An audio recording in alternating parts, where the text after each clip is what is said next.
Welcome back to my YouTube channel guys. नया topic discuss करने जा रहे हैं। आज हम बात करने वाले हैं इरिटेबल बाउल सिंड्रोम यानी कि आईबीएस। आईबीएस बहुत ही कॉमन बीमारी होती जा रही है इंडिया में गाइस। अधिकतर पेशेंट इसके देखने को मिल रहे हैं, लेकिन ये कंडीशंस बढ़ क्यों रही है, इसके पेशेंट आ क्यों रहे हैं। तो पहले हम जानेंगे आईबीएस क्या है, सिम्टम्स क्या है और सिम्टम्स के बेसिस पे ट्रीटमेंट ऑप्शन क्या प्रिस्क्राइब किया जा सकता है। देखिए, आईबीएस इरिटेबल बाउल सिंड्रोम कोई बीमारी ना होकर एक फंक्शनल डिसऑर्डर होता है। दैट मीन्स ये बोल रहा है कि ये कोई गंभीर बीमारी नहीं है, यह एक फंक्शनल डिसऑर्डर होता है। आईबीएस ये दर्शाता है कि आंतें ठीक से काम नहीं कर रही है। सिंपल सी चीज है, ये है भैया आपकी आंतें। ठीक है, आपको पता है आंतें दो होती है, एक छोटी आंत होती है, एक बड़ी आंत होती है। आपका खाना जो आमाशय में जाता है पहले पेट में, और ठीक है इस तरह से, और उसके बाद कनेक्ट आपका कैसे रहता है, छोटी आंत से। डायग्राम में दिख नहीं पा रहा, तो पहले खाना आपका जाता है छोटी आंत में, छोटी आंत में घूम फिर के फिर पहुंचता है आपकी बड़ी आंत में। लेकिन ये बड़ी आंत क्या कर रही है भैया, ये संवेदनशील ज्यादा हो जाती है। ठीक है, ये खाने को सही से पचा नहीं पा रही है, पचा नहीं पा रही है। ठीक है, कहीं ना कहीं इसमें कुछ डैमेज हुआ है, तो उस कंडीशन को ही हम क्या कहेंगे, आईबीएस कहेंगे, इरिटेबल बाउल सिंड्रोम कहेंगे।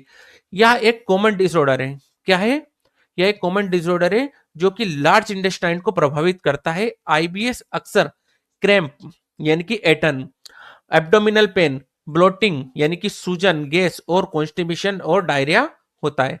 अगर आपको आईबीएस है तो इसमें क्या होगा, क्रैम्प्स होंगे यानी कि पेट में ऐंठन पेशेंट को बनेगा, एब्डोमिनल पेन होगा, पेट में दर्द होगा, पेट को मरोड़े से बने रहेंगे, ब्लोटिंग रहेगी, पेट फूला फूला सा रहेगा पेशेंट का, और सूजन उसमें बनी रहेगी।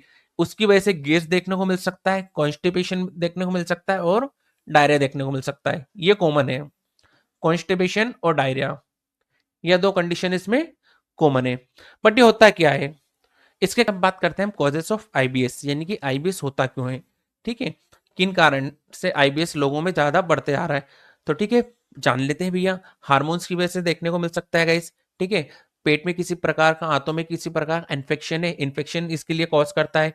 To fast too slow bowel movement, यानी कि बहुत ज्यादा स्लो, बहुत ज्यादा फास्ट बाउल मूवमेंट की वजह से देखने को मिल सकता है।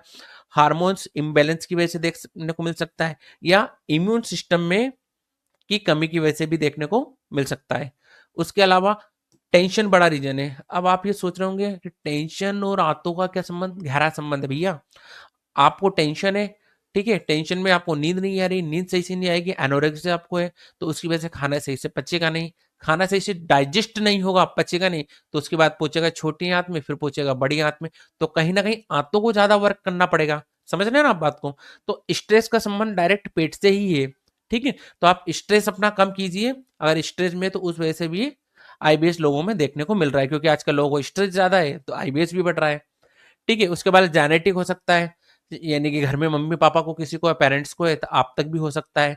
ठीक है, आंतों का संवेदनशील होना, यानी कि आंतें आपकी बहुत ज्यादा संवेदनशील है, मतलब इतना वर्कलोड ले नहीं सकती है, उस वजह से भी पेशेंट में देखने को मिलता है। कुछ दवाएं, जैसे कि आप कुछ एंटीबायोटिक ज्यादा ले रहे हैं, कुछ दवाओं के चलते भी यह देखने को मिला है। तो बेसिक से कुछ रीजन है गाइज, इसमें मुझे लगता है कि आपको स्ट्रेस थोड़ा सा कम करना चाहिए, कुछ एंटीबायोटिक्स को कम करना चाहिए। ठीक है, उसके अलावा too fast too slow bowel movements को रोकना चाहिए, इन्फेक्शन को रोकना चाहिए। ये कुछ 4-5 इंपॉर्टेंट है, इन पर आपको थोड़ा सा ध्यान देना चाहिए अगर आपको भी आईबीएस है तो। आगे चलता हूँ गाइस, अब हम बात करते हैं सिम्टम्स के बारे में, यानी कि आईबीएस के जो पेशेंट होते हैं उनमें कौन कौन से सिम्टम्स देखने को मिलते हैं। एब्डोमिनल पेन, स्टार्टिंग में मैंने बताया आपको, पेट दर्द रहेगा, अलग अलग प्रकार से पेट दर्द होगा आपका। ठीक है, डायरिया बना रहेगा, डायरिया ऐसा कि खाया और तुरंत 15 मिनट बाद, 10 मिनट बाद ही आपको वॉशरूम जाना पड़ेगा, तो वो ये एक बड़ा रीजन है। ठीक है, आप कुछ खाना खाओगे नहीं और उसके बाद आपको डर लगेगा यार वापस से मुझे वॉशरूम जाना पड़ेगा, तो ये कंडीशंस गाइस इसमें बनती रहती है, तो इससे घबराना ही है। ठीक है, एब्डोमिनल पेन रहेगा, डायरिया आपको बना रहेगा, क्रैम्पिंग यानी कि ऐठन, पेट में ऐठन सी बनी रहेगी, क्योंकि खाना सही से डाइजेस्ट नहीं होगा, आते सही से वर्क नहीं करेगी, संवेदनशील ज्यादा रहेगी, तो उस वजह से ये क्रैपिंग आपको पेट में बनी रहेगी। आगे बात करते हैं मुकस इन पॉप, यानी कि पोटी बिल्कुल टाइट आएगी आपको। ठीक है, पानी की कमी की वजह से भी देखने को मिलता है। कॉन्स्टिपेशन रहेगा, कॉन्स्टिपेशन सीधी सी बात है, खाना सही से पचेगा नहीं, डाइजेस्ट नहीं होगा तो पेशेंट में कॉन्स्टिपेशन देखने को मिलेगा। ब्लोटिंग एंड गैस भी बना रहेगा, यानी कि आपका पूरा डाइजेस्टिव सिस्टम खराब रहेगा पूरा, ठीक है ना, खाना सही से पचेगा ना, पोटी सही से आएगी, ब्लोटिंग रहेगी, डायरिया रहेगा, कॉन्स्टिपेशन रहेगा, क्या कुछ नहीं रहेगा, सिर्फ एक आईबीएस से। आगे बात करते हैं, तो ये है आपकी भैया लार्ज इंटेस्टाइन यानी कि बड़ी आंत, ठीक है। इनके संवेदन होने की वजह से, इनके भोजन सही से ना पचाने की वजह से भी आईबीएस देखने को मिल रहा है, ठीक है। आगे चलता हूं।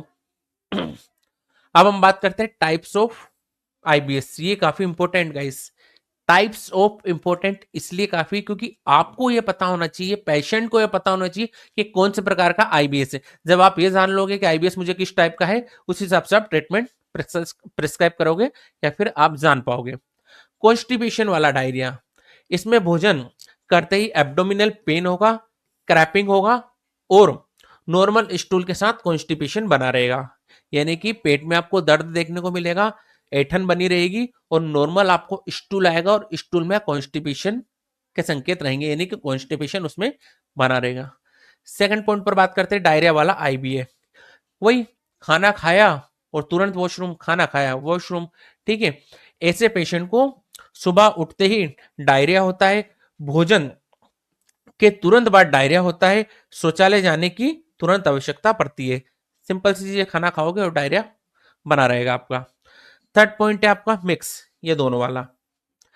अब इसमें कॉन्स्टिपेशन भी है भैया कस्टमर पेशेंट को और डायरिया भी है, इसमें बारी बारी से कॉन्स्टिपेशन और डायरिया होता है। तो 3 प्रकार के बेसिकली आपके टाइप्स होते हैं आईबीएस के। आगे चलता हूँ डायग्नोसिस के बारे में, ठीक है। डायग्नोसिस मतलब निदान कैसे करेगा डॉक्टर, कैसे जानेंगे कि कौन से प्रकार का इसको आईबीएस है। तो उसके लिए क्या करेंगे, complete history of stool frequent of 12 week, यानी कि 12 सप्ताह तक आपकी जो पोटी रहेगी, ठीक है, उसकी जांच की जाएगी। क्या क्या हो सकता है उसमें, फ्लेक्सिबल सिग्मोइडोस्कोपी कर सकता है डॉक्टर, ठीक है, सीटी स्कैन कर सकता है, कोलोनोस्कोपी कर सकता है, उसके बाद lacto intolerance test. That means इसमें ये पता चलेगा कि आपको लैक्टो इंटॉलरेंस तो नहीं है, यानी कि आपको दूध से परहेज तो नहीं है, आपको दूध से बनी हुई चीजों से परहेज तो नहीं है। अगर वो है तो उसको सडनली आपको बंद करना चाहिए, स्टॉप करना चाहिए। आगे जानता हूँ गाइस। अब हम बात करेंगे इंस्ट्रक्शन के बारे में।